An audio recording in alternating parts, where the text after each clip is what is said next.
Sa mga pangunahing balita naman sa labas ng bansa, Palestina at Israel nagpaplanong ituloy ang negosasyon sa linggong ito at makinista o driver ng nadiskarel na train sa Spain sinampan na ng kaso. Ito ang mga ni Edwin Eusebio. Binabalak ng Israel at Palestina na ituloy ang kanilang negosasyong pangkapayapaan sa loob ng linggong ito. Ito ang unang pagkakataon sa halos 3 taon ng matinding pagsisikap ni US Secretary of State John Kerry na maibalik ang peace talks ng Israel at Palestina. Nakatakdang ituloy ang pag-uusap Lunes ng gabi at Martes. Pangangasiwaan ito ng mga senior aides ni Israeli Prime Minister Benjamin Netanyahu at Palestinian President Mahmoud Abbas. Sinabi ni Kerry na kapwa nagpakita ng pagsang-ayon ng dalawang lider na pag-usapan ang kanilang di pagkakaunawaan.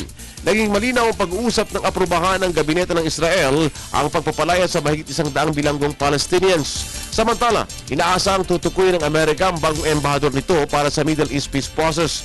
Matunog ang pangalan ni Mardin Engdike na dating US Ambassador to Israel na siyang ilalagay sa pwesto.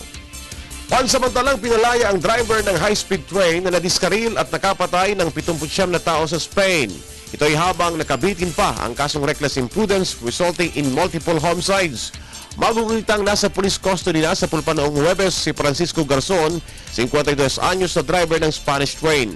Naniniwala ang mga investigador na mabilis ang pagpapatakbo ni Garzon sa masikip na kurbada ng nasa dako na ng Santiago de Compostela ang train.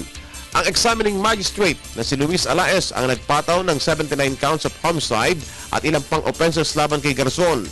Dahil sa pag-amin ni Garzon sa mabilis na pagpapatakbo niya ng train, pinayagan muna itong makalaya sa ilalim ng mga kondisyon na lagi siyang magtutungo sa hukuman, isosoli ang kanyang pasaporte at hindi na muna magmamaneho ng train.